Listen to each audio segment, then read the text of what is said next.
Hi everyone, I'm Weiwei, and today let's talk about grounded video description. This work is done in collaboration with Yanis, Xinlei, Jason, and Marcus. The goal of automatic video description, or sometimes called video captioning, is to describe the content of video with a natural language sentence. So let's first take a glimpse at the current description system without grounding. Given the following video, the system would say something like, a man is sitting on a bed. And in the second example, a group of people are in a river. However, important details such as saxophone and raft are missing. And also in the first example, machine hallucinates a bed which has no visual evidence. Essentially, the machine-generated descriptions are not always visually grounded. Therefore, in this work, we want to explore how can explicit grounding benefit description generation. Here we focus on grounding object entities. In this example, all the valid object entities are identified and located in the video as bounding boxes. It's not hard to see grounding is a good way to connect vision and language. It offers better model interpretability. But the problem is data. We need a dataset with both descriptions and grounding annotations. Existing datasets either have very limited object categories or do not have grounding annotations for training. So we collected our own called ActivityNet entities, which offers more bounding box annotations and a variety of object categories. Here are some examples from our dataset. We manually annotate one video frame where all the valid noun phrases can be viewed. If we could not fit all annotations in one frame, we annotate multiple frames, as shown here. So all right, let's move on to the model. So how can we exploit the grounding annotations we have? So we regularize the standard caption generation with 3 proxy tasks, as shown here. And I'm introducing those next. So we call our model GVD. Here's a model overview. Given an input video, we first run an off-the-shelf detector to generate object proposals and the corresponding feature vectors.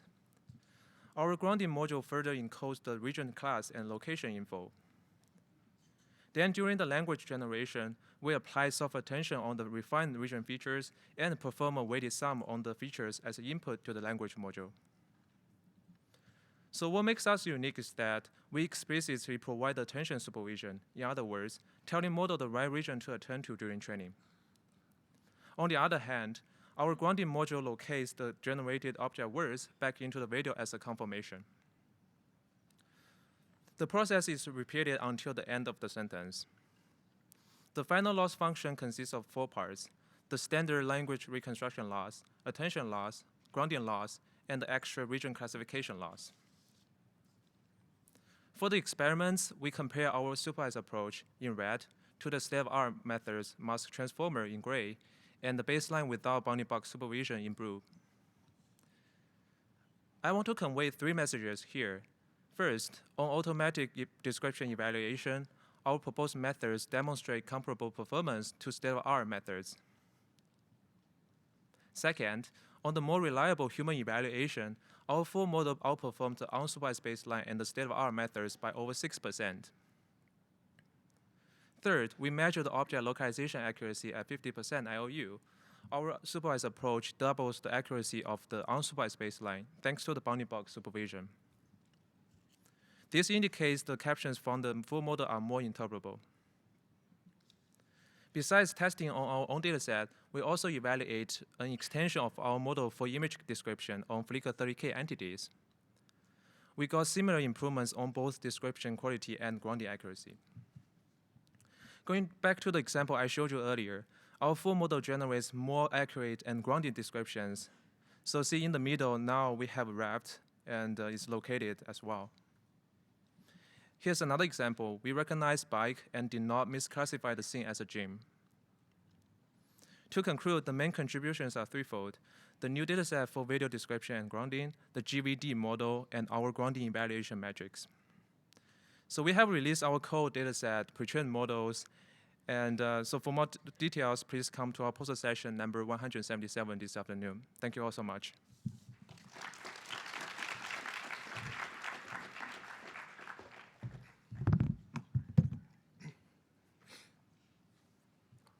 Hello everyone, I'm Jonghwan from POSTECH. Today I'm going to present our work titled by Streamlined Dance Video Captioning. This work is performed during my internship program at Snap Research. In this work, we focus on the recent introduced dance video captioning task. The objective is to describe all events in a video and also identify their temporal location with starting and ending positions. This task is really challenging because it requires to understand the contents of individual events as well as the context between events for coherent caption generation. To tackle the dance video captioning, existing methods adapt the two-stage framework, event detection followed by caption generation. Given an input video, an event proposal network provides a set of event proposals, and then captions are generated from the selected proposals independently. The two-stage framework is effective in describing the contents of individual events. However, the existing framework is limited in context modeling between events due to its architectural constraints from the independent caption generation. Thus, although the generated captions would be precise to describe the scene, however, may not be coherent because each caption is generated without being aware of other events.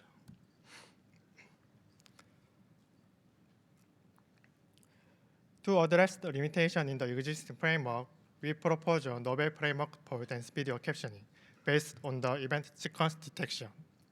In the proposed framework, we first detect an event sequence and then generate captions in a sequential manner. Detection of event sequence enables us to find a series of highly correlated events and to explore context between events when describing them. Why event sequence generation? Look at this example, where the events are on a story about a single topic of busking, and the events occur sequentially with the same interest of object or activity. This implies that finding an event sequence in a context is a really natural way for detecting and describing events in a video. Our algorithm consists of three networks: event proposal network, event sequence generation network, and sequential captioning network. Given an input video, an event proposal network generates a set of candidate event proposals. Then, we employ a pointer network to identify a series of events where one of the candidate proposals is selected in a sequential manner until selecting the end proposal. Finally, we generate captions in a context through the hierarchical RNN, where each caption is generated conditioned on preceding captions. Note that the sequential captioning network is optimized with reinforcement learning using two-level rewards. The event-level reward drives the generated captions to be more precise for each event, while the episode-level reward increases to generate coherent captions for a video. For the experiment, we first perform observation studies to check the contribution of each component on the ActivityNet captions dataset. Here we can see following three observations. First, event sequence generation is more effective than the independent event proposal generation, which gives more than 2-point performance improvement. Note that our sequence generation network successfully identifies event proposals and removes the redundant proposals from 80 to 3, which is almost the same as the number of ground truth events. Second, sequential captioning is more effective than independent captioning, thanks to the capability of context modeling. Finally, reinforcement learning is crucial for dance video captioning to improve the quality of captions. Also, when you vary the reward levels, it is clearly shown that training the captioning model with both rewards is important.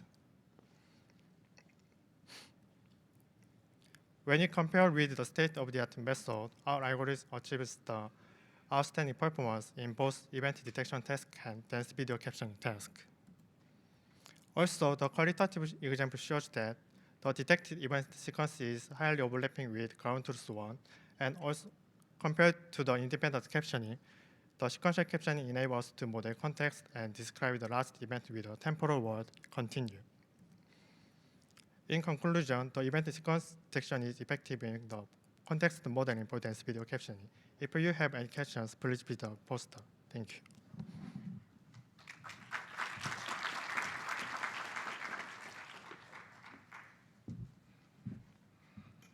Hi, my name is Jason Park, and I'm here to propose a new work on video description that relies on adversarial methods during the inference. Here, we're given a sequence of visual events from the same video, and our task is to describe them using multiple sentences. For example, we show the first clip in the video, and a human describing a man hosting a news segment, followed by people riding down the river. We then show the next clip from the same video describing people falling out, and the last one showing more shots of people falling, but described in a slightly different manner. So here, we want our captioning model to sound like these human descriptions, which are visually relevant, linguistically fluent, and also diverse and coherent across sentences. Now, if you look at the prior works, we can see they can somewhat describe relevant activities, such as people riding down the river, but they still have content errors by describing events that do not happen in the video, or the sentence itself is not linguistically coherent by repeating phrases or having a fragmentation error in the sentence. And also, they tend to generate repeating phrases unlike human descriptions, or even the entire sentence throughout the descriptions. So our main contribution is to avoid these errors and make it sound more like those human descriptions. And here, our approach tries to do so by being visually accurate without repeating content, and also pointing out interesting details, such as rough river and people shown in slow motion. Now, to understand why prior works suffer from these issues, we first look at typical approaches to the captioning model, where they're trained using maximum likelihood estimation objective. And during the inference, it uses greedy max or beam search to decode the most probable sentence. But the problem with this setup is that MLE tends to favor frequent n-grams in the training set, and also uses a limited vocabulary, as seen in the previous example. So due to these problems, prior works have explored generative averaging networks to get more human-like descriptions, where the main idea is, along with training the generator, it's going to train its own discriminator separately. And in the joint adversarial training, the discriminator feedback is used to update and improve the generator using adversarial loss. And the inference follows the same setup. But again, the problem with GANs is that stable training for text generation is often difficult due to text being discrete output space. So here, we propose our approach called adversarial inference, where the main idea is keep the pre-training of discriminator, but actually skip the joint adversarial training. And instead, during the inference, rather than using greedy max or beam search, the generator will sample several sentences from the video and feed it to the discriminator, where now the discriminator job is to choose the best sentence from this set of candidates. And now on how to choose this best sentence, suppose you have generated a sentence from the previous clip due to our multi-sentence setting. And now we want to make decisions based on the 3 criteria discussed in the first example. And to do so, we train a thing called hybrid discriminator, which is a set of 3 discriminators separately evaluating on those 3 properties. And specifically, the visual discriminator looks if a sentence is visually relevant to the video. And we see in the first sentence, there's no kayaking in the original content. So the visual discriminator assigns low score to it, while keeping the others as they're visually relevant. Then our language discriminator looks if sentence is linguistically fluent. We see the second sentence, it repeats the phrase raft in a large raft, which is not fluent, so it gets penalized. And the pairwise discriminator looks if 2 consecutive sentences are diverse and coherent. Here, it filters the third one as it contains the same content from the previous sentence. So combining the 3 discriminators, our hybrid discriminator chooses the last sentence as the best one, completing our adversarial inference stage. So for our results, we report scores on the ActivityNet captions and compare our approach to MLE, GAN, and single discriminator design from prior work. Here we have the meteor scores at the paragraph level, and we see that ours has kind of comparable results, but what we want is the captions to be more diverse and less repetitive as human description. And here, ours does so with the highest vocab size, increased language diversity, and also less n-gram repetition. And most importantly, we perform human evaluation, doing better and worse than MLE, and we see that ours has the best human ratings. So the main takeaway is that our adversarial inference does better than joint training, and our hybrid discriminator outperforms a single discriminator design. So this was our work on multi-sentence video description. If you have more questions, please visit our poster session. Thank you.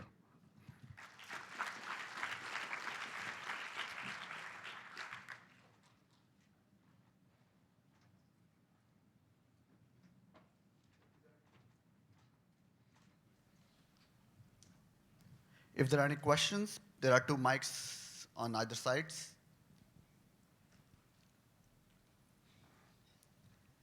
I have a question for the third speaker. I wonder if feedback from the discriminator can be used during decoding, for example, by helping beam search, or if it's only applicable to the final generated sentences. I think you can probably use it to beam search as well. And I think beam search, though, tend to have more constrained sentence space. So if you want more diversity, it might be recommended to use sampling. And here, I didn't mention in the talk, but we also use low sampling temperature, which tend to give more safer captions. So yeah, I think our paper has more details on that as well. Any more questions? Let's thank the speakers again.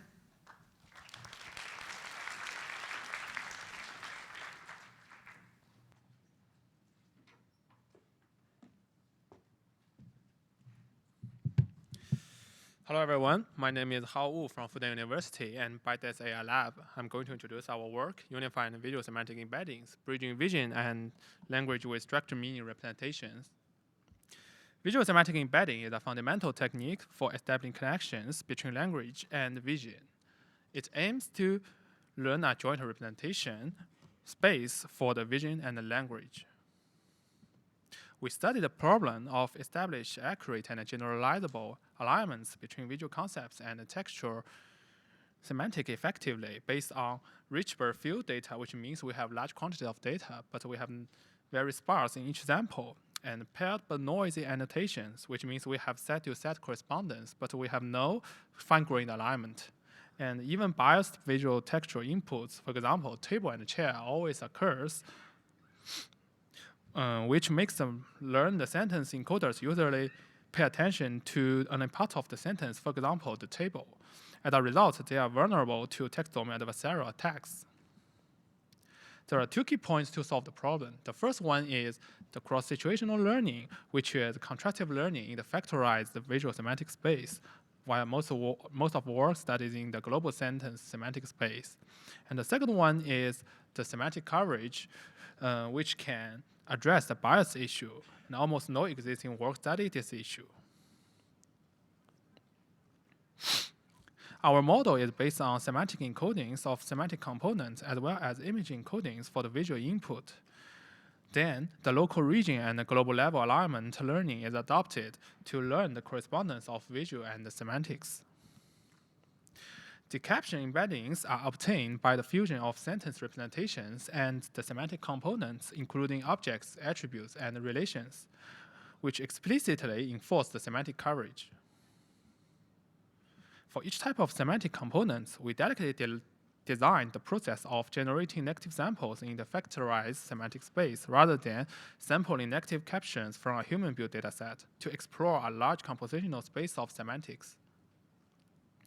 The experiment is conducted on MS COCO 2015 dataset, which contains 82,000 images, and each image is annotated by 5 captions. The overall evaluation is the cross-modal retrieval, including image to sentence and sentence to image. We select recall being the evaluation metric. Results show that our model can achieve state-of-the-art performance.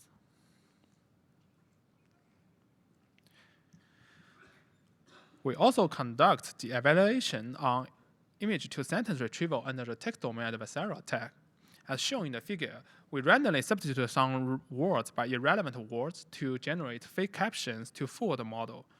The qualitative and quantitative results show the performance of the proposed method. The red words are the irrelevant words in the fake adversarial captions, and the blue sentences are the correct retrieved caption. Our model is defined on the factorization of the semantic space, thus it supports for not only retrieval by sentence, but also retrieval by semantic components. These samples demonstrate the retrieved results when a query is an object, or attributed object, or the relational phrase. We also visualize the visual grounding of the textual concepts. The relevance map is computed by the dot product of each image region embedding and the query semantic embedding. We can find, even there are 2 dogs in the third image, only the left dog is grounded by the query word black dog.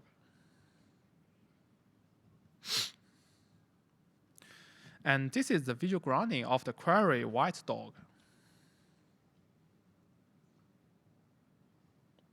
And this is the grounding of the relational phrase, player swing bat. Last but not least, our model can also facilitate semantic parsing with visual cues. It can predict attributes and relations via the assistance of image when ambiguities exist in some sentences. Take the sentence, a girl in blue sweater eating burger as an example. For the semantic parser, it is hard to judge the subject of the relation eat, since syntactically, girl eat burger and sweater eat burger are both possible relations. However, if we have the corresponding image served as the visual cue, the model can correctly predict the subject of the relation. So that's all. Thank you for your attention. For more details, welcome to see our poster, the number 180.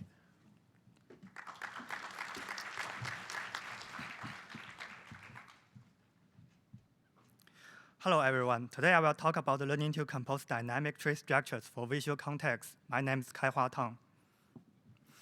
Our goal is to develop a more effective and efficient way to utilize visual contexts, which are indispensable in modern computer vision tasks. Take the following image as an example. Given the girl riding a horse, we can easily distinguish the helmet from the weak category hat. And based on the visual context, we can infer girl riding horse. Even the girl's leg and the house are not fully observed. Our work focuses on explicit visual contexts, which consider an object in the image as a node. There are 3 commonly used explicit visual context structures. However, all these structures suffer from the drawbacks that they ignore the inherent hierarchy among objects, and they only modeling one type of connection. And some structures suffer from another drawback that they cannot adapt to different tasks. Considering the first drawback, a straightforward solution would be construct a hierarchical tree for the image. However, we soon realized that such a structure is just a special case of sparse graph, and just modeling only one type of connection, and ignoring lots of useful information among sibling nodes. Based on those observations, we come up with a novel structure called VC tree. It morphs the multi-branch tree to the left child, right sibling binary trees. Such a structure not just maintains a hierarchical connection, but introduces a new ordered right sibling chain for each layer. We summarize the left children and the right children of the straight node across the training set, and as we can see, it reveals the different distributions, which verify the binary VC tree does differentiate 2 types of visual contexts. To construct the VC tree, we need an image with detected object, and then calculate the score for each pair of objects. The score is composed of 2 parts: the inherent object correlation score F, and the pairwise task dependency score, which vary from task to task. Based on the score matrix, we then apply maximum spanning tree algorithm to construct a multi-branch tree. Note that based on this method, the score of children node under each layer is naturally in a descending order. So when we transfer the multi-branch tree to the left child, right sibling VC tree, the right sibling chain is an ordered sequence.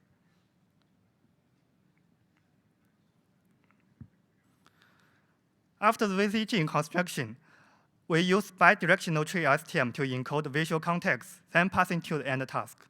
The end tasks are learned by supervision, and we further use the supervised score and matrix to fine-tune the tree construction network by policy gradient. For the scene graph generation task, we apply 2 context tree STM for object prediction and relation prediction independently. As to the VQA model, we utilize bottom-up and top-down model as a single attention module, and use visual feature and context feature at the same time. The concatenated feature will be controlled by a question-guided sigmoid gate. The experimental result of VC tree on scene graph generation shows the best performance among all other contextual structures, and also the previous state-of-the-art methods. We also independently illustrated the recall 100 for the top 35 predicates ranking by frequency. As we can see, the performance of VC tree increased significantly on those less frequent and hard categories, since VG dataset is highly unbalanced on the frequency of different predicates. To balance the importance of predicates, we designed a new metric called mean recall K, which calculates each predicate independently, and then average their recall K. So those high frequent ones will contribute equally to low frequent ones. The proposed VC tree also keeps the superiority in this new metric. In VQA task, the VC tree with hybrid fine tuning also shows the best performance among all context structures.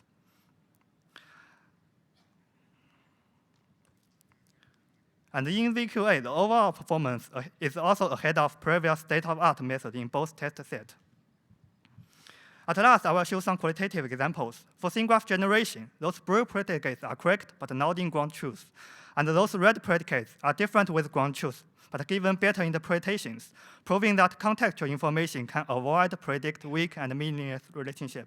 In VQA task, the proposed VC tree can generate different structures for different tasks.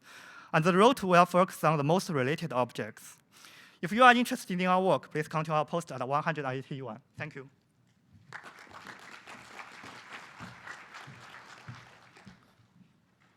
Hi, everyone. Good afternoon.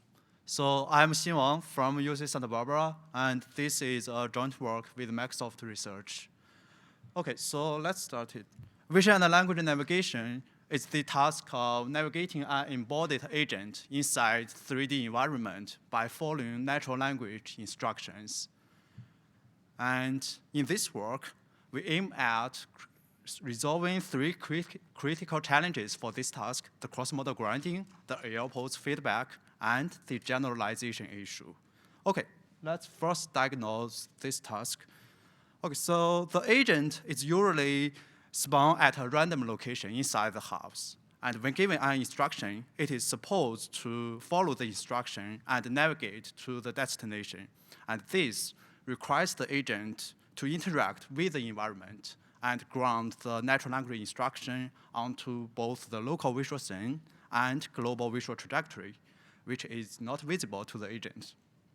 OK, and second, the reward is usually cause, because the success signal is given only if the agent reaches the destination, completely ignoring whether it has followed the instruction or not. For example here, as you can see, agent 1 follows the instruction, while agent 2 randomly walks inside the house and reaches the destination. However, both trajectories are considered the same in terms of the success signal. That's crazy, right? So, yeah, so in order to resolve those issues, we first propose a reinforced cross-modal matching method. OK, basically, given an instruction, our reasoning navigator interacts with the environment and generates the actions based on the learned history context, instruction context, and visual context.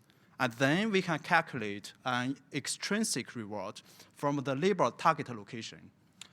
And for example, success signal to optimize the navigator.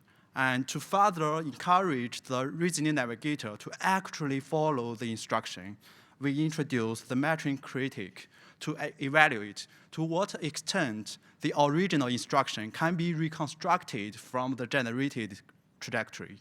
And so that we can use this cycle reconstruction reward as an intrinsic reward to train the navigator together with the extrinsic reward. However, even so, the model still fails to generalize well onto the unseen environments. So why don't we think out of the box? So why don't we learn to explore the unseen environments with self-supervision? So then we propose a self-supervised imitation learning method. So basically, given an unlabeled instruction here, we have a navigator to perform a set of trajectories, and then the matching critic can evaluate those trajectories and save the best one into a replay buffer. And then, which is then used for the navigator to imitate. So basically, by doing this, by learning from its own past good behaviors, the model actually approximates a better policy that adapts to the new environments. And at test time, the navigator only performs one trajectory per instruction. So this is essentially helpful in practice. For example, the in-home robot is supposed to improve itself as it gets familiar with the house. Okay, yeah, here we show an example before and after using SIL. As you can see, before exploring the unseen environments, the agent basically has no idea where to go. And after using SIL to explore the unseen environments for the same episode, the agent successfully follows the instruction and reaches the destination, the double wide door. Okay, so we also show the results on the unseen test set here. As you can see, our RCM model outperforms the baseline speaker follow model with a large margin.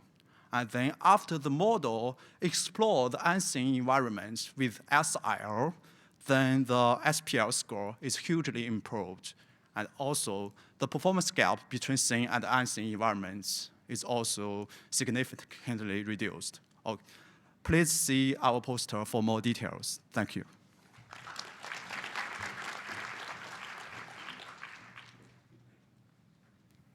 Are there any questions for any of the three speakers? And the microphones are on either side.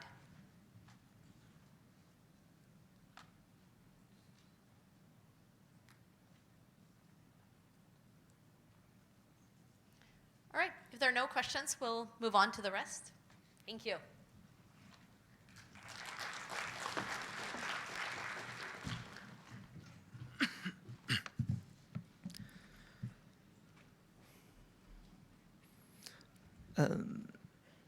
Good afternoon. I'm Gao Peng, coming from Chinese University of Hong Kong. I'm coming here to present our paper for solving visual question answering with intra and intermodality attention flow. Our method is motivated by self-attention and co-attention. And self-attention has been widely used in modeling the relationship inside the modality, and it achieved success in many applications, like the BERT model and the object detection model. In BERT model, they also use self-attention, multi-layer self-attention to predict the missing words, and by using the learned representation, they also almost achieve state-of-the-art performance on all NLP benchmark. And also in object detection, paper from the group of Dai Jifeng, and they use self-attention to modeling the contextual information between different object proposals. And by using the self-attention, they greatly improve the performance of region classification and the non-maximum region suppression.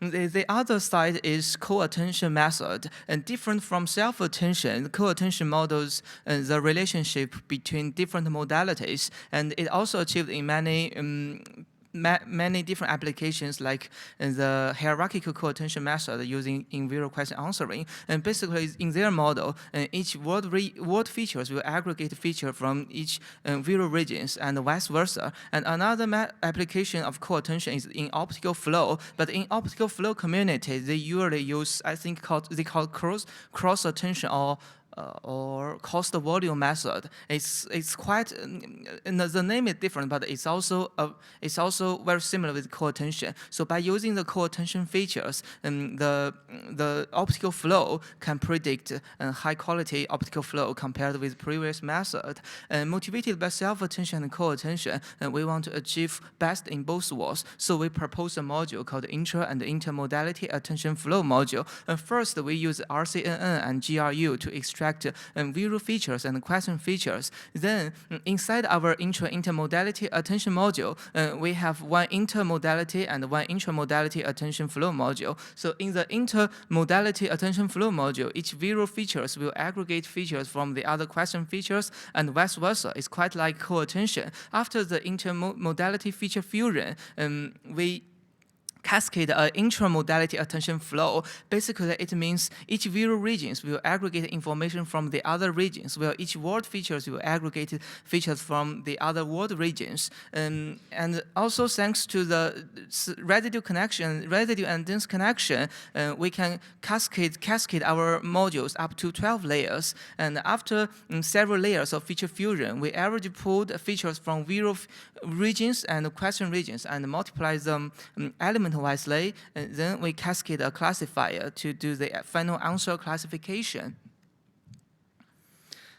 So here is another module we propose called dynamic intramodality attention flow. The motivation is that we want the message flow inside each modality can aware the other modalities. And in fact, there is many ways to realize these models. However, we tried many complex approaches. We found that the sigmoid gating function, although it's quite simple, but it can achieve good performance. So the idea is, given reading features, we use the key query and the value attention proposed by the transformer method, and then we already pull features from the question feature and add sigmoid gating over the key query values. By doing this, our method can do dynamic intramodality attention flow. So here is a ablation study on VQA version data set. We test our method on VQA version validation data set, and also, so here is the final performance. So here is the visualization. Sorry, there is some problem with the final slide. So if you are interested in our method, please come to our poster. Thank you.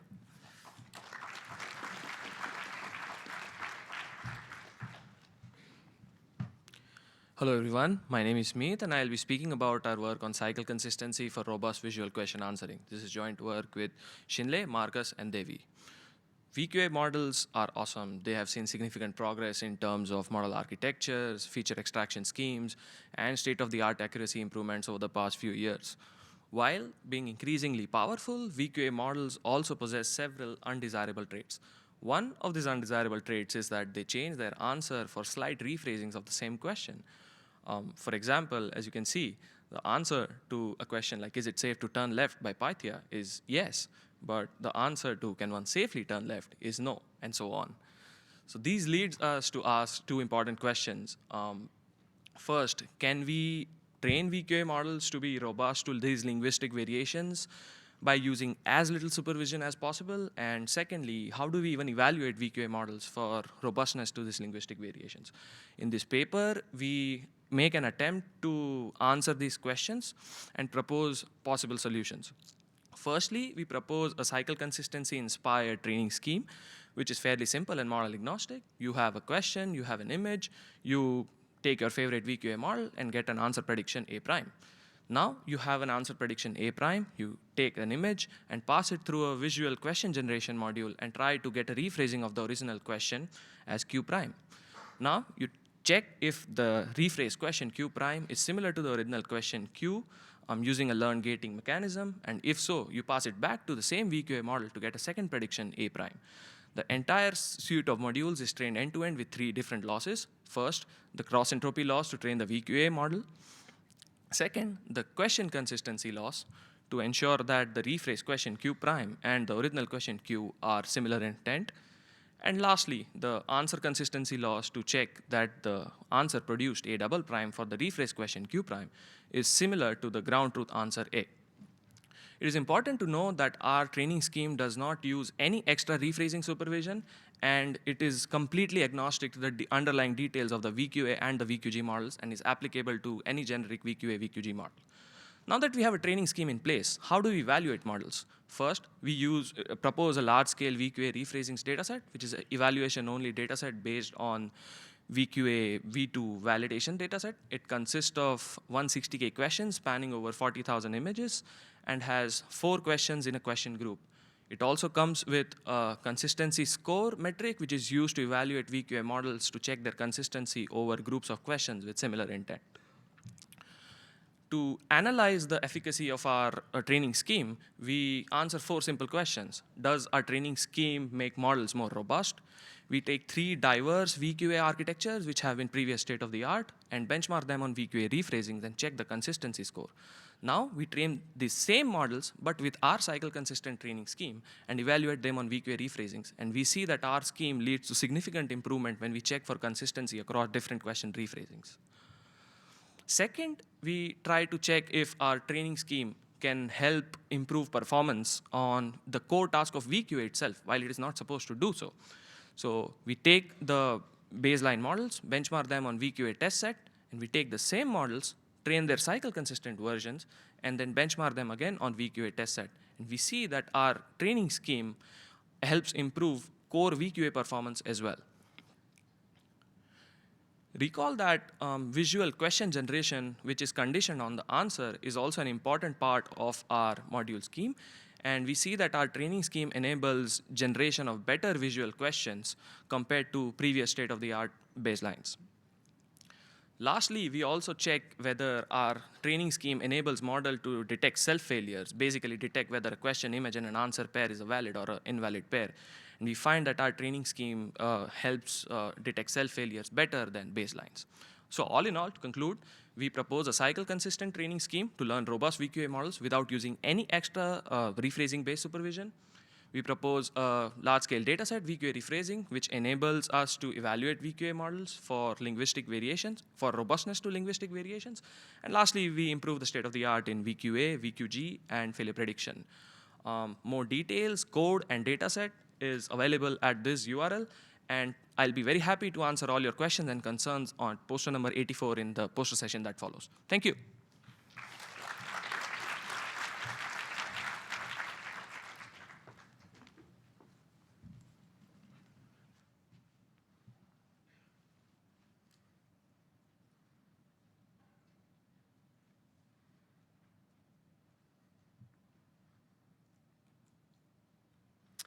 Hello, everyone. My name is Eric Wymans. I'm a PhD student at Georgia Tech, and today I'll be talking to you about work I've done with my wonderful collaborators at Georgia Tech and Facebook AI Research.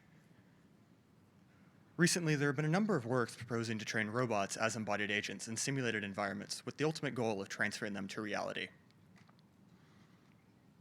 However, there are a number of differences between current simulated agents and real robot platforms, such as lack of accurate noise models, and, of particular interest to this work, limiting perception to solely RGB.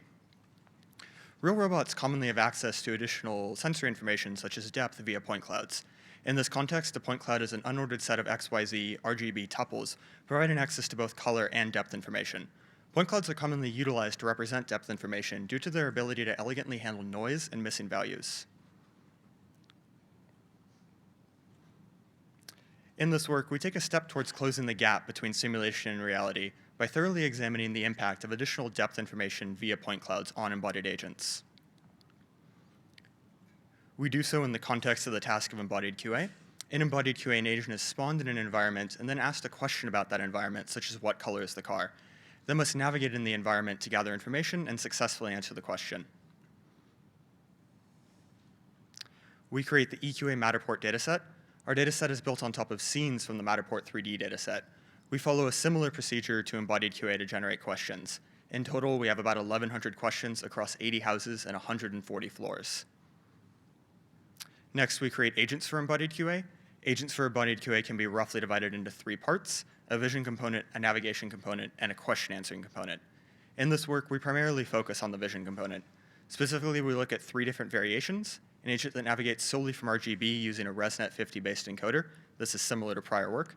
An agent that navigates solely from point clouds using a PointNet++ based encoder. And finally, an agent which navigates from both point clouds and RGB. We do so by fusing the embeddings from both of our encoders. Note that the space of deep neural networks that operate directly on 3D data is rapidly evolving, and there are no doubt different choices that could have been made here.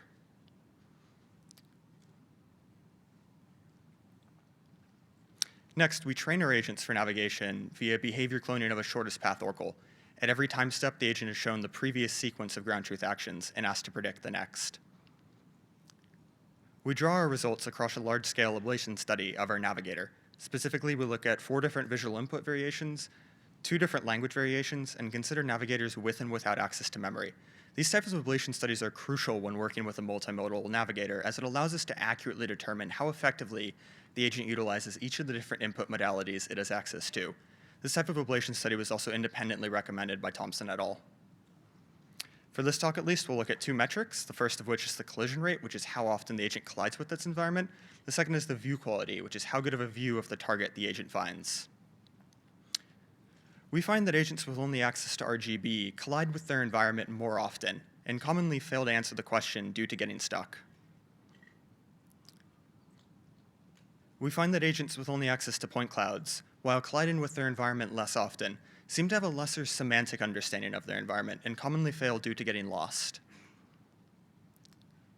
When we fuse both point clouds and RGB, we get an agent that has both a rich spatial and semantic understanding of its environment.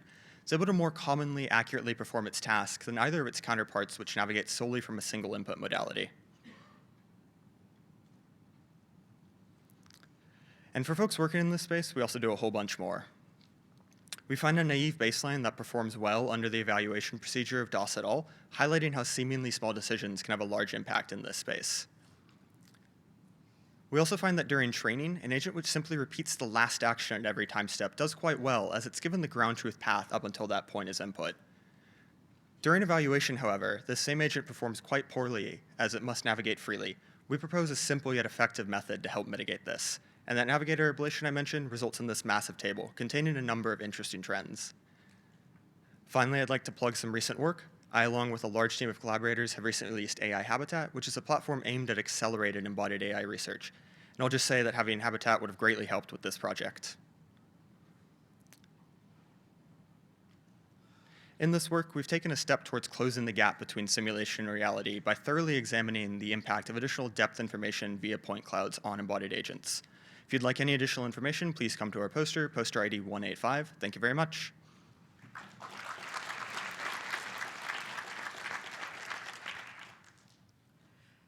If there are questions for any of the speakers, there are microphones on either sides.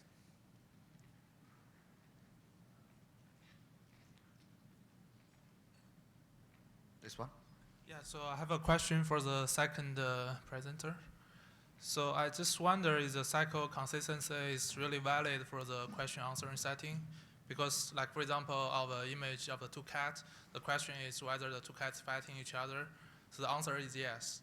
And for the yes answer, you have a lot of questions towards the yes answers. So I just wonder, so if you have a cycle consistency between two different questions, so yeah. Yeah, thanks for the great question. That is one of our concerns when developing these modules.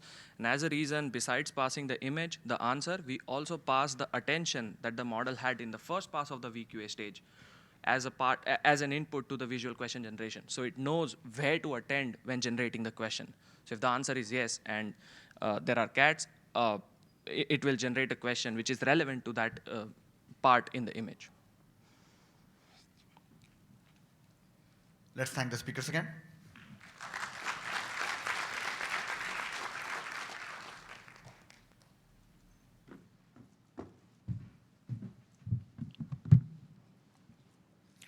Hi, everyone. This is Zilong. I'm happy to present our work, Reasoning Visual Dialogues with Structure and Partial Observations. This is a joint work between UCLA and the Inception Institute of Artificial Intelligence.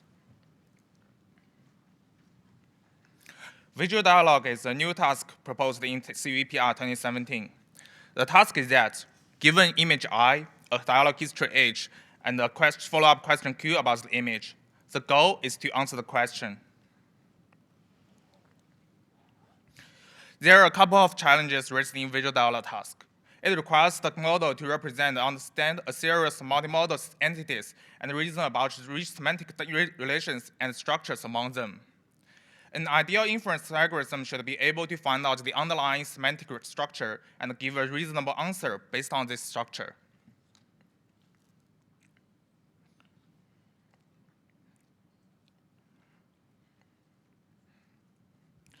To tackle these challenges, in this work, we represent the dialogue as graph, where the nodes are dialogue entities and the edges are semantic dependencies between nodes. Then we formulate the visual dialogue task as graph with partial observations, in the sense that we view the queried dialogue entities as missing values in data. Then we want to infer both the values of the unobserved nodes, such as the queried answer and the graph structure.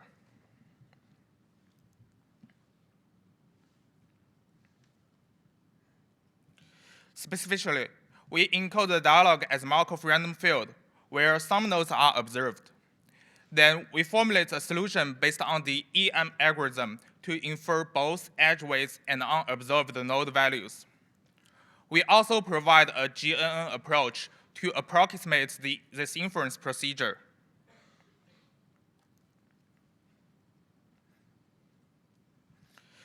First, we encode the dialogue entities into graph structure, in the sense that each round of dialogue history is an observed node. The queried answer is an unobserved node initialized with the question feature, and the edge weights between each pair of nodes are initialized with the same value. The image feature is encoded to each node using co-attention mechanism.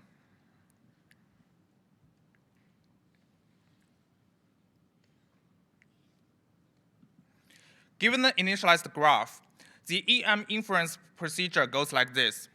Given the node feature map, the M step is to compute the edge weights W according to the updated node values. Then, the E step is to infer unobserved node values by a max product pre-propagation procedure, in the sense that for each inner iteration, the node value will be updated by information passed from its neighboring nodes, using a max product rule. For the partial observed case, we fix the observed node values and only update the unobserved node values.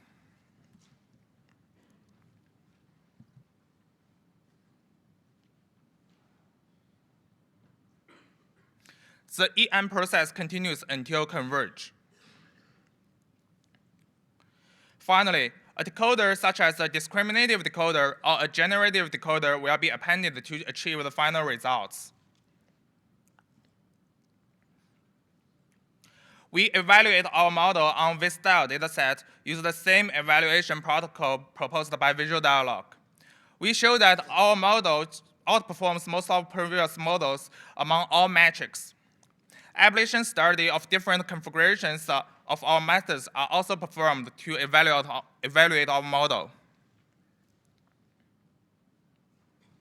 We additionally evaluate our model on this style Q dataset, which was proposed by Zhang et al. In CVPR 2018. The task is to infer the next question given dialog history and image. Our model outperforms all baselines, and we show that our model is capable of selecting the human nature question in this task.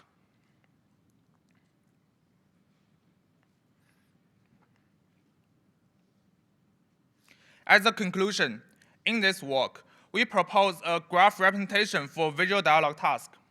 We introduce an EM algorithm for inferring graph structure with partial observations. We provide a GNN approach to approximate this inference procedure. And our code is now publicly released. Thank you all for listening.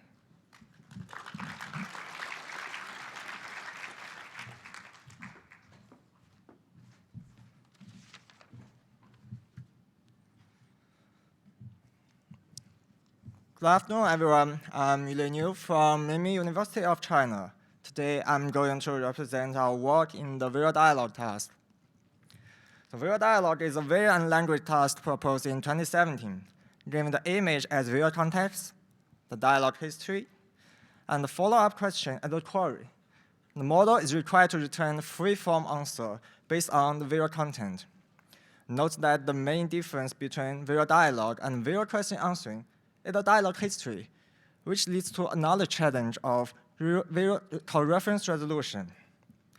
Specifically, there are some ambiguous questions in the dialog, and we need to link the expressions with related persons or objects in the image. Sometimes people use pronouns to replace someone or something mentioned in the previous talk. For example, are they on or off? Sometimes the nouns may be omitted in short questions. For example, what colors? Therefore, the dialog agent should reason about an ambiguous question before replying. Think about what would a human do when answering the ambiguous questions. Instead of reviewing the whole dialog history, we only browse the previous dialog when we meet ambiguous questions, and only refer to the related dialog clip. And these decisions are made in a recursive manner. In this example, the dialog agent recursively reviews the dialog history until it can understand the pronoun they. After that, the visual attention is returned and refined for answer generation. Here is an overview of our proposed recursive visual attention. The overall framework follows the definition of recursion. Firstly, the output is visual attention. Secondly, the recursion terminates when the dialog agent feels confident to answer the current question. Thirdly, we select the most related history for the recursive call. We further design three submodules to implement these functions. Firstly, the base case returns the question-guided visual attention. Given the current question and image as input, the attention module produces the visual attention map as output. Secondly, the termination condition is estimated by the info module, which takes the current question as input and outputs true or false. We also use self-attention to focus on keywords for termination condition estimation. Thirdly, we estimate which round of the dialogue should be paired for recursive call. The pair module takes the current question and previous history as input and outputs the paired round. For the pairing process, we consider both the pairing score and round distance. Our recursive visual attention has several highlights. First, our method can make discrete decisions using the info module and pair module. Second, our framework is differentiable and can be end-to-end trained with the help of Gumball softmaps. Last but not least, the annotations we used are only the ground truth answers. We have no extra annotations for both word-level coreference and sentence-level recursion. In summary, our proposed recursive model could not only achieve competitive performance, but also obtain explainable dynamic recursive trees. Here are the examples to show how our recursive model works. If the current question is estimated to be ambiguous, the dialogue agent will recursively browse the previous history and update the current question. The terminations are denoted by the red nodes. After that, the visual attention map is computed and recursively returned for answer generation. Here we can see that our proposed method can obtain explainable visualization, including interpretable recursive trees and reasonable visual attention maps. In addition, our recursive visual attention is sensitive to the history. In this case, since there is no code in the image, our dialogue agent will skip the second round of history and directly refer to the first one. However, if we feed a fake history, the dialogue agent will reason in a totally different way and change the answer. If you are interested in our work, please stop by at our poster. Thank you.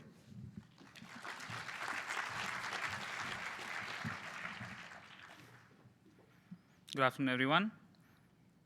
I'm Unnat from UIUC. Our work, Two-Body Problem, introduces a framework and approach to study collaboration between multiple visual agents. Even for general intelligences, moving furniture can be a trying experience. Here we go, pivot, pivot, pivot, pivot, pivot, pivot. Shut up, shut up, shut up. So to accomplish a complex task such as moving furniture, we want our agents to first visually navigate to a target object, communicate their intentions, and coordinate their actions. Visual navigation in near photorealistic environments has an extensive history. However, they typically consider only single agent settings. Work on communication has produced agents capable of complex dialogue, but only on static datasets or simplistic environments. Finally, studies of multi-agent coordination have largely ignored the complexities of egocentric vision and have focused on simplistic worlds. We introduce a new collaborative task in AI2 Thor to study multi-agent communication and coordination. The task can be broken into two parts. In the first stage, the agents must visually navigate to a target object, in this case a TV, and after finding this TV, the two agents must pick it up at the same time step. Now, this task is challenging as the pickup action would fail if only one agent executes it. That is, an optimal action from the perspective of one agent is suboptimal. Note that while we have shown third-person perspective view here, the agents operate on their egocentric visual inputs. In addition to this extension of AI2 Thor to multi-agents, we develop a two-body network. A CNN processes the egocentric images, and the history of previous observations is captured by an LSTM. Using this current observation and history, our model generates a local belief for each agent, which is used to estimate the state value and actor policy. Now we incorporate communication between our agents via communication modules. Via these modules, the agents can send a symbol from a fixed vocabulary to the other agent. We allow 2 rounds of communication. We qualitatively and statistically interpret communication that is emerged between the 2 agents. In fact, we find in the talk round or the first round, agents give cues when they are near the TV, and in the reply or second round, they communicate their intention to pick up the TV. This helps coordinate their pickup actions. We now qualitatively demonstrate the benefits of communication. In these videos, the agents are marked as blue disks, and the TV is marked as a yellow rectangle. The agents are tasked to navigate to the TV and pick it up collaboratively. Without any communication, the agents take a long time to find the TV with multiple backtrackings. They find the TV after 165 steps with 6 cases of unsuccessful pickups. That is when only a single agent attempted to pick up the TV. When the 2 agents are allowed to communicate, the trajectory is much shorter. It takes only 86 steps. And the agents are able to perfectly coordinate their actions, leading to 0 unsuccessful pickups. We evaluate our agents on a test set of 10 unseen environments. We find that the communication significantly improves the coordination between the agents, leading to an improvement over a suite of metrics, 2 of which are percentage of successful episodes and the number of unsuccessful pickups. In order to assess the impact of learning from pixels rather than learning in 2D grid worlds, we perform a direct translation of our task to a 2D grid world setting and train new agents. We find that the grid world version of our task is much easier to solve. This confirms our notion that rich visual multi-agent environments pose several challenges beyond 2D grid world settings, and hence present an interesting direction for future research. For more details on two-body problem, please visit our poster 188. Thank you.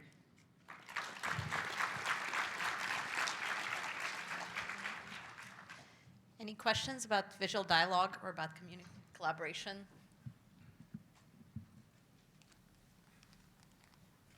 I have a question for the last speaker. Thank you for that. Could you say a little bit more about what exactly is being communicated? Are they symbols, or are they probabilities of something, or are they their actions? It's similar to having a vocabulary of words. We call it symbols because they're real valued vectors. And we're allowed to send 1 out of n symbols. Now, we incorporate this as a soft version as opposed to a discrete selection of one symbol. We use something similar to what you were saying. You have assigned a probability for each one of these symbols, and you send a combination of that. Thank you. So my question is for the last speaker also, but this gentleman may have asked it already. I was just curious if you were letting the agents generate their own symbols, or if they were pre-specified, fixed in advance. So each of these symbols is trainable, are trainable weights, and the emergence of communication has no supervision from us. Our supervision comes only to training the policy, but the communication they learn is purely learned by themselves. Thank you. Hi, my question is for the second speaker about the recursive networks. Recursive networks have been historically incredibly difficult to train, and while the theoretical diagram looked really interesting, I wondered if you commented on the difficulty of training, if it was smooth using this kind of framework, or if it's still very difficult. That's a quite good question, and we have released our code, and you can find it on the GitHub. And for some tips, I find that if you use some complicated features, it will destroy the interpretable of the network. So we use the, as you can see, the comparison before us and the first work, we didn't use to complicate the fusion of the features, but the interpretability is increasing. Thank you. All right, let's thank all the speakers again.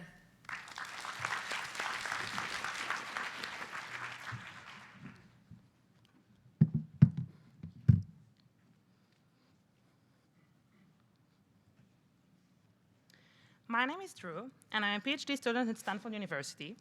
And in this talk, I would like to introduce GQA, a new dataset for real-world visual reasoning and compositional question answering. The task of visual question answering has gained considerable attention over the recent years, and multiple datasets have been proposed. However, existing datasets for real-world VQA suffer from multiple weaknesses, including too short or simple questions, as well as strong language biases that reduce the effectiveness in measuring visual understanding. Motivated to address these problems, we recently released GQA, a new dataset that focuses on visual reasoning and multi-step question answering over real-world images. A key aspect of our dataset that contrasts with prior work is that, notably in GQA, everything is structured. Each image comes with a scene graph, a symbolic representation of the semantic knowledge in the image, which specifies the objects, attributes, and relations in the image scene, based on a new clean version that we've made of Visual Genome. Each question in the dataset also comes with a structured representation, in this case, in the form of a functional program that lists the series of steps needed to be performed over the scene graph to answer the question. So let's look at the following example. We can see here a picture of a family having breakfast, and the scene graph that corresponds to that image appears on the left side, where it consists of the objects in the image, such as the person, table, or apple, provides the attributes of each object, such as their materials, colors, and shapes, and finally, specifies the relation edges between the objects, including both spatial and semantic relations. Once we have the graph, we then use it to automatically create 22 million multi-step questions in varying degrees of compositionality. Each such question basically corresponds to a path on that graph and has a matching functional program, as you can see on the right, that captures its underlying reasoning process and is grounded back in the image scene graph. The generation process itself is performed by a robust question engine that we have developed that traverses the graph and recursively translates the path from the graph into natural language phrases, while taking into account all the grammatical, linguistic, and syntactic aspects necessary to perform this translation process and create the questions. By using our approach, we're able to automatically generate a variety of questions that are both linguistically rich and semantically diverse, covering various reasoning skills, including spatial reasoning, comparisons, logic, relational reasoning, and multi-step inference. And remember that we provide for all of these questions in GQA both the surface language form as well as the structured semantic program, as we saw earlier. Having these structured representations to complement each question offer multiple advantages. One example is the reduction of biases. As I mentioned earlier, previous VQA datasets tend to suffer from strong and dominant question biases. And turns out that models could exploit them to make educated guesses of the likely answers to circumvent part of the need for true scene understanding skills. To address this issue, we have developed for GQA an iterative balancing method that takes advantage of the semantic representation of each question in our dataset to achieve much tighter control over the conditional answer distribution, turning it more uniform and with heavier tails. In this way, we can make GQA less biased and more challenging. Another advantage of having structured representations for both the images and the questions is that we can use them to define multiple new evaluation metrics beyond the standard accuracy that has traditionally been used. For instance, we can check whether a model answers semantically equivalent questions in the same way or not. In other words, we can measure its consistency. Another example is the grounding metric, which tells us not only whether a model reaches the right answer, but also whether it looks at the relevant region in the image that corresponds to that answer. Overall, the new metrics allow us to gain further insight into models' qualitative behavior and reveal much more about their inner workings. So in this talk, we saw GQA. And if you would like to find more information about the dataset, please visit our website, visualreasoning.net, or come to our poster number 189. Thank you.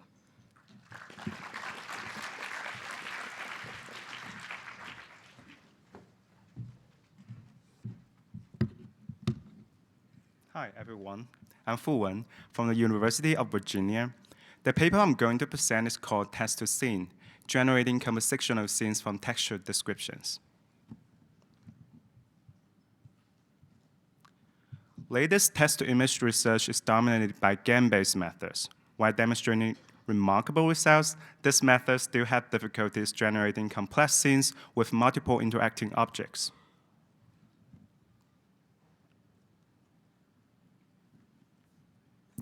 So in this work, we propose to approach this problem from another direction. Our method is inspired by the observation that both text and image can be represented as the composition of smaller semantic elements, such as words and objects. So instead of using GAN, we propose a sequence-to-sequence framework which produces a scene by sequentially predicting objects, their locations, and their attributes, such as sizes, aspect ratios, and feature descriptors.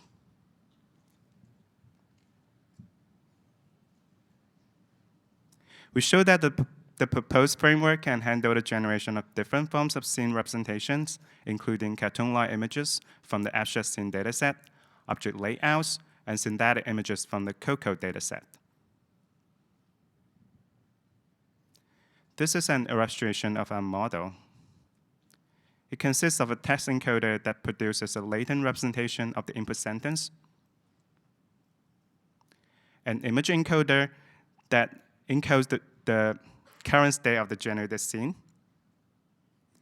a convolutional recurrent module that checks for each spatial location the historical context of what had been generated so far, two attention modules that focus on different parts of the input text. So at each time step, the model first predicts what object to place and where to place the object. Then to decide what attributes to be assigned to the object. For the synthetic image generation task, we also train a foreground patch embedding network that treats the embedded vector as a target attribute, so that we can use it to retrieve foreground patches for image composition in a semi-parametric manner. Here we show a step-by-step generation of an abstract scene. We also show the top 3 attended works for the object and attribute predictions at each time step.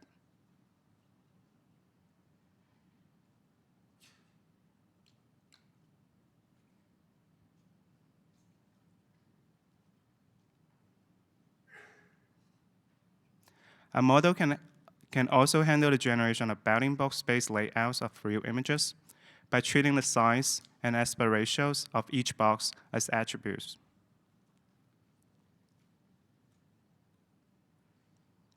Again, we show a step-by-step generation of a synthetic image and the top 3 attended words for the object prediction. Given an input sentence, our model sequentially retrieve and compose object patches, like playing a puzzle game.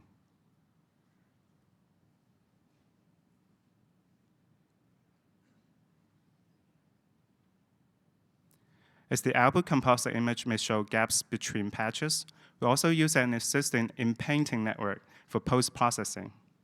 This in-painting network does not use GAN. Here are example synthetic images and the source images from which the patch segments are retrieved for compositing.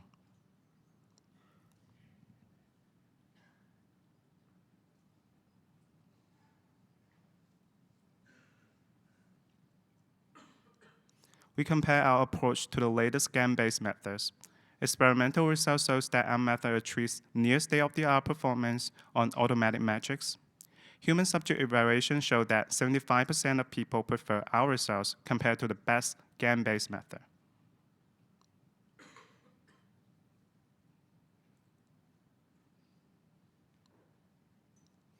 To conclude, we present a sequence-to-sequence model for generating compositional scenes from text. Our method is semi-parametric and does not use scans. If you are interested in our work, please come to our poster section later. Thank you.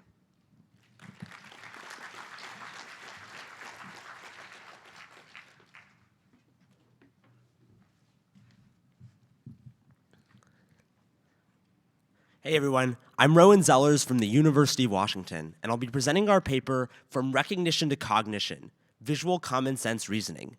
This is joint work with Yonatan Bisk, Ali Farhadi, and Yejin Choi. We introduce VCR, a new large-scale dataset for the vision community, which will require not only visual recognition to solve, but also cognition-level common sense reasoning. So, over the last few years, computer vision has made tremendous progress in answering perceptual questions about the visual world.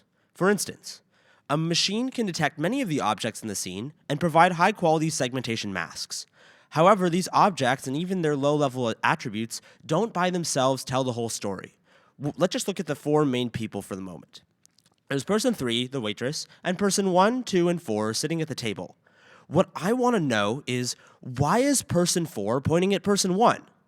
This question is challenging because it requires us to know exactly what is going on in the whole situation.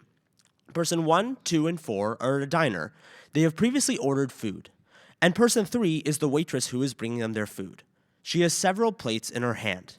So reasoning about the situation and drawing on implicit world knowledge about how restaurants work, I'd answer by saying that he's telling person 3 that person 1 ordered the pancakes. And we cast these inferences into a multiple choice format for easy evaluation. A machine is given a question and 4 answer candidates, of which exactly 1 is correct. In addition to the correct answer A, we have B, he just told a joke, C, he is feeling accusatory towards person 1, and D, he is giving person 1 directions. As you can see, all of the options are relevant to the question, but given this image, only A makes sense. Still though, answering correctly is not enough. We want machines to answer correctly, but to do so for the right reasons. So we make explanation a critical part of the task. Now, after answering the question, the machine has to justify its answer by choosing a natural language rationale. The 4 candidate rationales are A, person 1 has the pancakes in front of him, B, person 4 is taking everyone's order and asked for clarification, C, person 3 is looking at the pancakes and smiling, and both she and person 2 are smiling slightly, and D, person 3 is delivering food to the table and she might not know whose order is whose. Here, D is correct. And that's it. The VCR task, which uniquely combines answering challenging questions and justifying those answers, all in an easy-to-evaluate multiple-choice format. So for the full story on VCR, come by poster 191, but I wanted to first mention 3 quick highlights. So first, we discuss how we built VCR, the large-scale dataset for visual common sense reasoning, complete with 290,000 questions, answers, and rationales.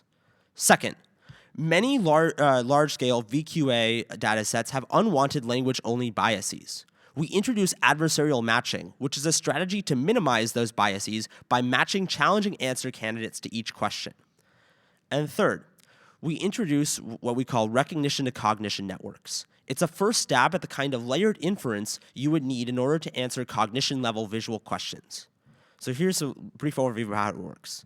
Given a question and an answer choice, we first ground the entities with respect to the image. Next, we're going to contextualize the answer with respect to the question and contextualize the objects with respect to the image. And then last, we're going to reason over this high-level representation to say whether the answer choice in question is correct. So our model improves significantly over strong baselines. And here's a brief example of a question that our model gets right. In this image, our model says that person 1 is pointing a gun at person 2, not because she wants to kill him, but because she and person 3 are robbing the bank. And this is just one of many examples that you can browse on our website, visualcommonsense.com. Now, also for an up-to-date snapshot of machine performance, check out the VCR leaderboard. There have currently been 19 submissions, and we invite you to submit 2. Machine performance at the combined metric of answering and justification is currently 57%. However, human performance is 85% at that combined metric, so we have roughly 30% headroom to go. In summary, we've introduced the task of visual common sense reasoning. In addition to answering challenging visual questions expressed in natural language, a model must provide a rationale that explains why its answer is true. And we've introduced the VCR dataset for this task with 290,000 multiple choice questions, each with 4 possible answers and rationales. And we've introduced recognition to cognition networks, which is a starting point for performing the necessary layered inferences required of VCR, but there's much more to be done. Thanks.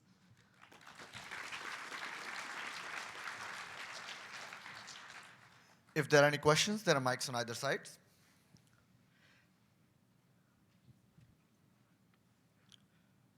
All right, let's thank the speakers again.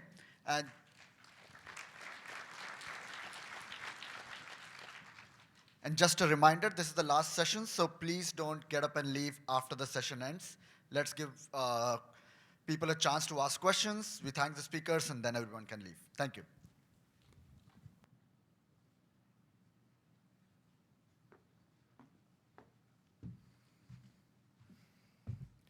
Hello, everyone. My name is Zhou. Thank you for coming today. Today, I would like to share our work, the regretful agent who aided navigation agent through progress estimation. In this particular work, we focus on vision and language navigation tasks, where the agent is learned to navigate in an unknown environment by following the natural language instruction. Over the past 1 year, there has been a number of work proposed different modules for navigation, including visual reasoning, textual reasoning, sequence decision for decision making. For the first time, we are going to introduce the end-to-end learned backtracking navigation agent, which leverages the self-monitoring mechanism that we introduced in ICOR this year. The self-monitoring mechanism essentially provide the ability to the agent so that the agent could do progress estimation as he navigates. So for example, if the agent starts from A point and finally want to stop at the E point, the agent basically apply attention on the instructions. So the agent could leverage this attention on the instructions to estimate progress. For example, if the attention focuses on the first few words, then the agent can leverage this information and estimate that most likely I am at the beginning of the navigation task. On the contrary, if the attention shifted towards to the end of the instruction, then the agent can leverage this information and estimate that I am about to finish this navigation task. So our agent basically can step by step estimate its progress as it moves towards to the goal. Now, having this in mind, we view the navigation task as an agent running on the navigation graph. Compared to the existing work where people use bin search or maintain frontiers so that they can exhaustively search the best trajectory path to reach to the goal. We use the progress estimation that we develop as a learned heuristic function. So this learned heuristic function basically provides an informed way to the agent so that the agent could guess which direction now is more likely to lead to the goal. So having this in mind, we then for the first time introduced an end-to-end learned backtracking navigation agent that is running purely greedy action selection. To do this, we first introduced the regretful module. So the regretful module is intuitive and simple. It basically tells the agent whether to go forward or backwards. It conditions on the progress estimation changes through time. If the progress estimation increases, then we want the agent to go forward. On the other hand, if the progress estimation somehow decreases or not increases significantly, we want the agent then learn that I want to go back to the previous location and resume my navigation task, and finally decided to stop. Now the question becomes, once that my agent decides to roll back to the previous location, which direction should I go? Because I already have some location visited. To overcome this issue, we propose the progress marker. The progress marker itself is simple. It helps the agent to decide which direction to go. Now that our agent has its progress estimation at each of the steps, the marker basically says that the agent mark each of the location that I visited with my own progress estimation. And so that once the agent decides to go back to the previous location, it now has information about some of the points it visited before. So this essentially can transform into a local graph search problem. So the agent now knows that which direction that I visited. It has the ability to compare and estimate which direction is more likely to lead to a goal. For example, in this case, we see that the 2 points that we visited before has 0 or 19, which is basically lower than my current estimation. So at this particular step, the agent then decided to, okay, I wanted to explore an unknown direction and finally reach the goal successfully. By combining our progress marker as well as the regretful module, we benchmark our method on the region and language navigation task. Compared to the publications in the past 1 year, we achieved the lowest navigation error. And when we look at the success rate, our method also achieved the highest success rate using a purely greedy action selection. Now that we take into account trajectory length, our method also achieved the highest performance. To find out more details about our work, please come to our poster. Thank you.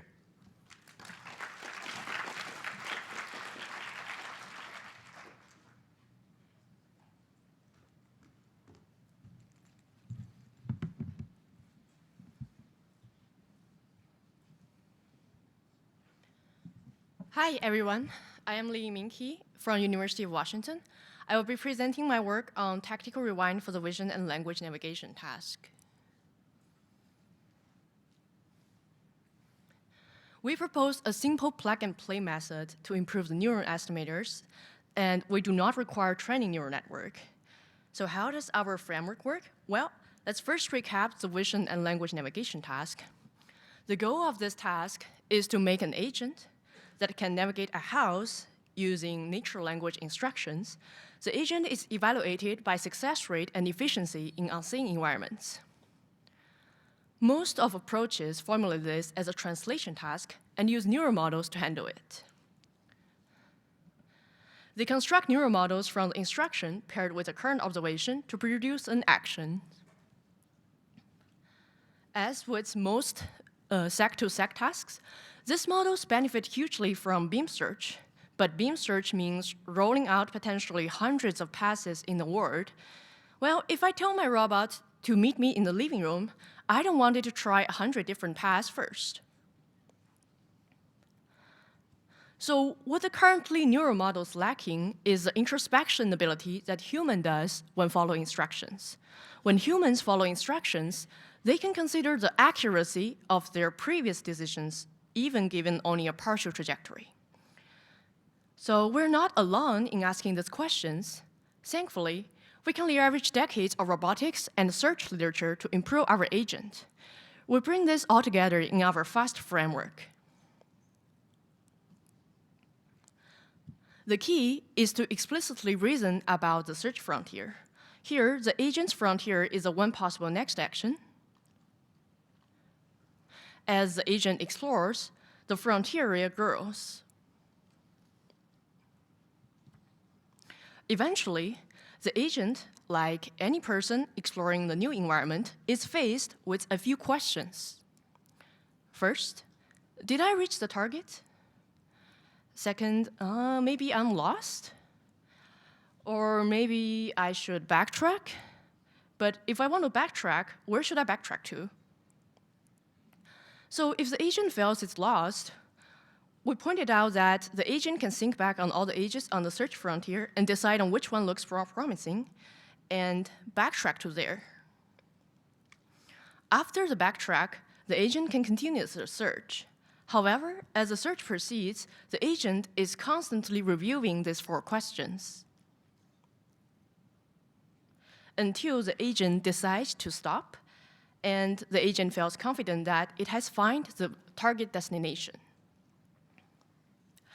So far, we have formalized the search process in these 4 questions.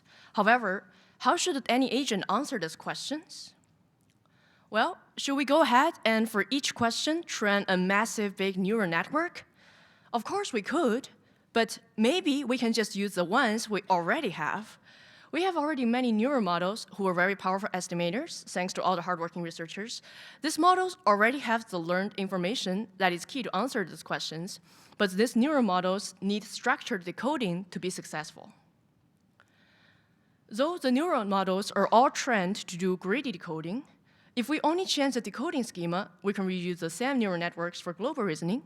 So our solution is to build on top of all the neural models using simple methods that we understand well. This way, we're also recycling old neural models. Remember, reduce, reuse, recycle. And in particularly,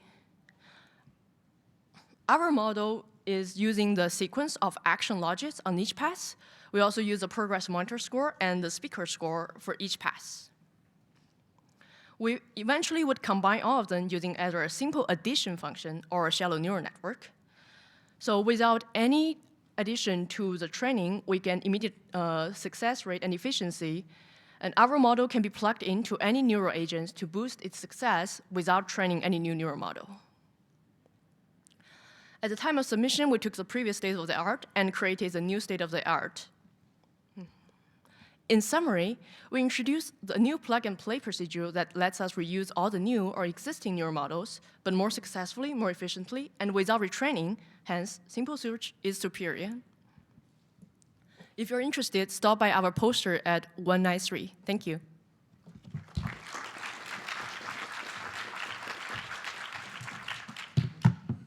Hi, I'm Mitchell, and I will be presenting our work on learning to learn how to learn, self-adaptive visual navigation using meta-learning. This is a joint project between the prior group at the Allen Institute for AI and the University of Washington. So in reality, there is no clear distinction between training and inference. Even after we have learned a task, for example, learning to walk, we continue to learn about it as we perform.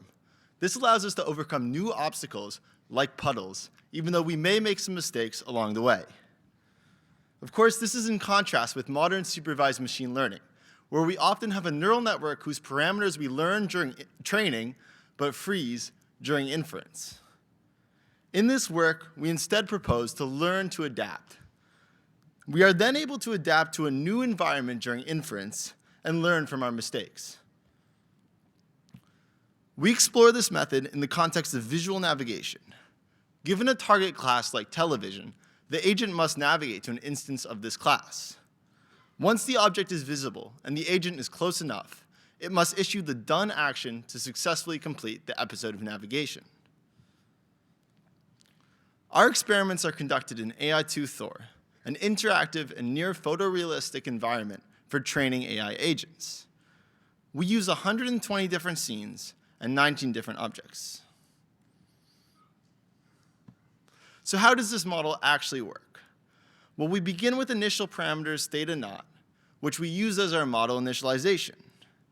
With this model, we perform k actions in which the agent may make a mistake. We then compute a self-supervised loss, which indicates how well we are interacting with the environment. This loss may assume a variety of forms, as long as minimizing this loss helps in some way with our navigation task. For example, this interaction loss may penalize bumping into objects or traveling in loops. Using this interaction loss, we compute the adapted model parameters through one step of stochastic gradient descent.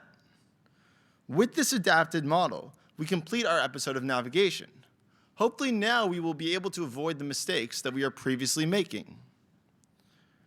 During training, we then compute our supervised navigation loss and backprop to update our model initialization. Note that we backprop through the step of stochastic gradient descent. Our goal is then to learn a good initialization such that after our gradient update, we have an adapted model which succeeds at navigation. In practice, we may perform a gradient update every k steps until the navigation episode is complete. We now return to our interaction loss. How do we ensure that minimizing this loss actually helps with navigation? Well, one option is to learn it. Accordingly, we can consider a set of loss parameters phi and compute our self-supervised interaction loss via a neural network. When we backprop, not only do we update our model initialization, but we also update the loss parameters. Our method offers the following equivalent interpretation. During training, we maximize the similarity of the gradients we received from the interaction loss and our supervised navigation gradients. Then, during inference, when we do not have access to supervision, we can continue to update our model. We experiment with a non-adaptive baseline as well as 2 handcrafted variants of the interaction loss. We find that learning the loss performs the best in terms of both SPL and success. As mentioned, SPL is a metric of success which penalizes for inefficient paths. Here we visualize one trajectory of our self-adaptive agent.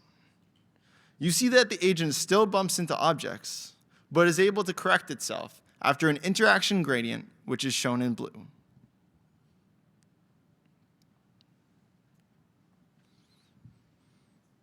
Thank you for listening, and we hope to see you at our poster in 10 minutes to discuss in further detail. You may also find our code and project page at the links on the slide. Thank you.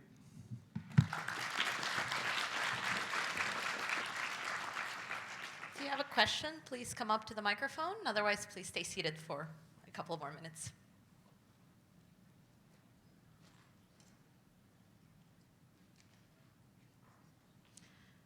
All right, if there are no questions, let's thank the speakers again.